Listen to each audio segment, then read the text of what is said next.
Welcome to I Am Your Target Demographic. Today we are going back to the realm of movies after doing a couple videos that were more comic booky, superhero based. We're going back to movies. So I've done a couple other videos about a certain genre and 5 movies that you need to see from that genre. So I did like indie movies, comedies, fantasy, movies that were based on real characters. I've kind of done all those. But I decided now was the time to do science fiction movies. And this is something I'm super passionate about, and I couldn't list just 5, so I'm going with a list of 10 science fiction movies that you need to watch.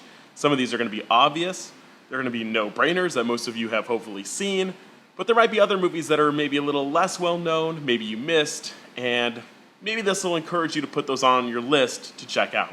So before we start, we need to define what science fiction is. Because when I did my fantasy list, a lot of people were suggesting movies that they thought were more fantasy. So the movies that I'm including here are either set in the future, so there's new technology, there's other planets, there's aliens, things like that. Usually technology is the key thing. It's something is able to be done that wasn't able to be done before. So maybe it's traveling to other planets, maybe it's time travel, maybe it's weapons. There's something about technology that is now different. So that's what I'm going with, even though some of these movies might fit the formula of what a fantasy movie is, that's just what I'm working with. So I'm going to start with one of the most obvious choices, Star Wars. And I'm going to, if I had to pick any of them, I'm going to start with New Hope, because once you see New Hope, which is episode 4, you are going to want to watch the rest. So Star Wars is one of those things that surprisingly a lot of people, once they kind of get to be teenagers or adults, they just might have missed it, right? So now they're an adult and they just never saw Star Wars. But you need to go back and watch it. It's hard as a fan of film to be missing out on that big central milestone in filmmaking. So go back, watch it. Really, you only need to watch 4, 5, 6, which is the original trilogy. If you want to watch the prequels, you can, but the original 3 are really the ones that you need to be able to talk about if you're going to talk about movies. For number 2, I'm going with, we're going from way back in the past to current, and I'm suggesting Guardians of the Galaxy. This is kind of a standalone Marvel movie. So even though it's tied to the Avengers and tied to all this stuff, you don't need to know any of that. I brought friends to see Guardians of the Galaxy, and they loved it without even knowing that eventually they might talk to Iron Man and do whatever. Like, it stands alone completely. It's hilarious. The music is great. It's just an incredible story. And if you haven't seen it yet, this is your chance to go rent it, which will then probably you'll want to buy it because you're going to love it. So make sure that you check out Guardians of the Galaxy. Next, I'm going with a movie that really no one saw, but it's also recent, Edge of Tomorrow, with Tom Cruise and Emily Blunt. They retitled it Live, Die, Repeat, because it was called Edge of Tomorrow. Maybe they thought people didn't know what that meant, so they were like, let's change the name when it goes on DVD. So now Live, Die, Repeat, but it's always going to be Edge of Tomorrow in my heart. But it's a science fiction movie set in the future. Aliens attack the Earth, and one hero, he actually starts as a coward in the movie, Tom Cruise, is somehow, and I won't really spoil all the details, but is able to die and start that day over again. So it's essentially Groundhog Day, the old Bill Murray classic, but set in war. So he figures out kind of how to defeat these aliens, how do we wage this war, but each time he dies, he gets to go back and okay, that didn't work, let's try this. So it's fascinating. Not a lot of people saw it. I'm hoping that Netflix or someone will put it online soon so that more people can see it. But right now, it's worth a rent for sure. All right, I'm going to hop back in time to do a couple more classics. So I'm going with Aliens. And my favorite is number 2, Aliens with the S. But the Alien franchise is just incredible. It's terrifying. It is the definition of suspense. That even though it's science fiction, it's not kind of the action that we're used to now. It's quiet, it's dark, it's terrifying, and I love it. There's a lot of practical effects, and so when you see an alien, it's like, that's really a suit. There's really a person there.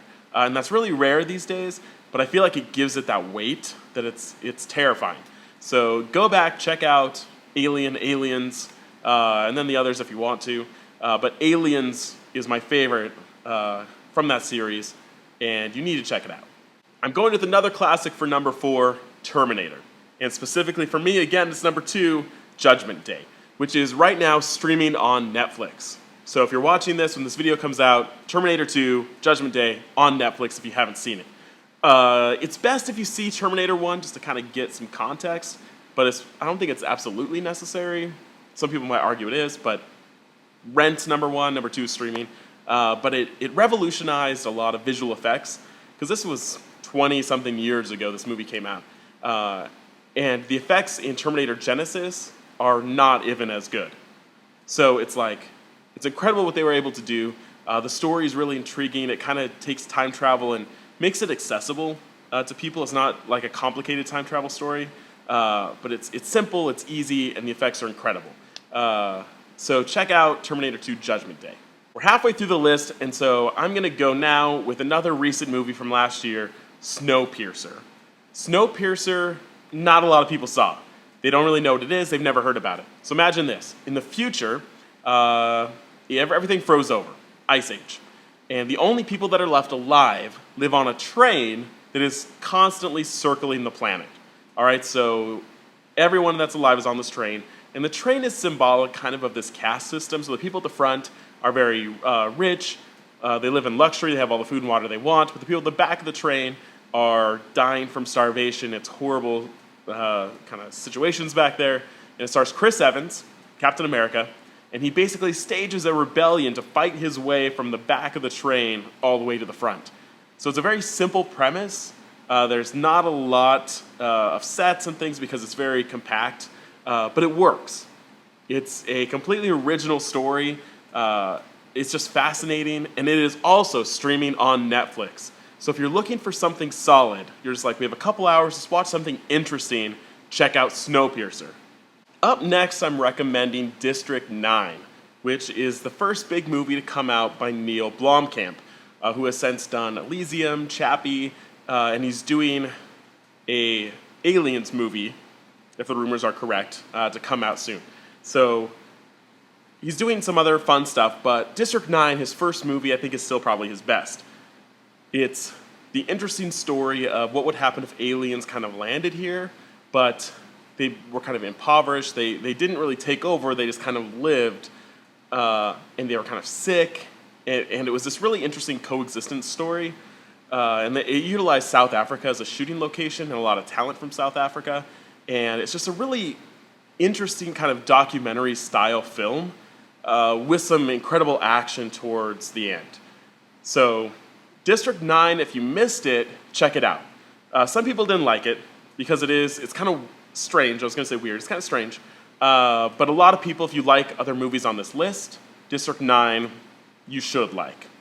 Next up, I have my favorite time travel story that's really on this list, and that is Looper, with Joseph Gordon-Levitt and Bruce Willis playing the same character. Time travel can be a little confusing in movies, and Looper does it really well. There are some parts where you're kind of like, wait, when are we? What's kind of happening? But it works. Emily Blunt is also in it. Killer performances across the board. There's some great action sequences. There's a lot going on. Looper is just really unique. So if you're looking for something different and you want something that's maybe a little out there, you like other time travel movies, you want to see it done in a unique way, check out Looper.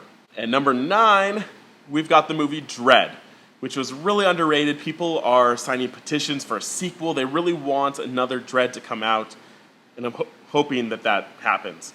Dredd stars Carl Urban. He is the judge, jury, and executioner in the future. So all these judges basically go out and they gauge if someone is guilty, and then they sentence them and could potentially execute them. So it's an interesting concept, which is kind of terrifying when you think about kind of where we might be going as a society, but it's engaging. And in this story, it really takes place all in one building that he has to kind of get to the main bad person, which is played by Lena Headey, which is Cersei from Game of Thrones, but a crazy killer performance here. And so Judge Dredd has to get to her and basically fight off hundreds and hundreds of people. So the action scenes are incredible. There's a lot of slow motion effects, and that's part of the plot, but you'll learn about that. And then Judge Dredd has a partner that can read minds.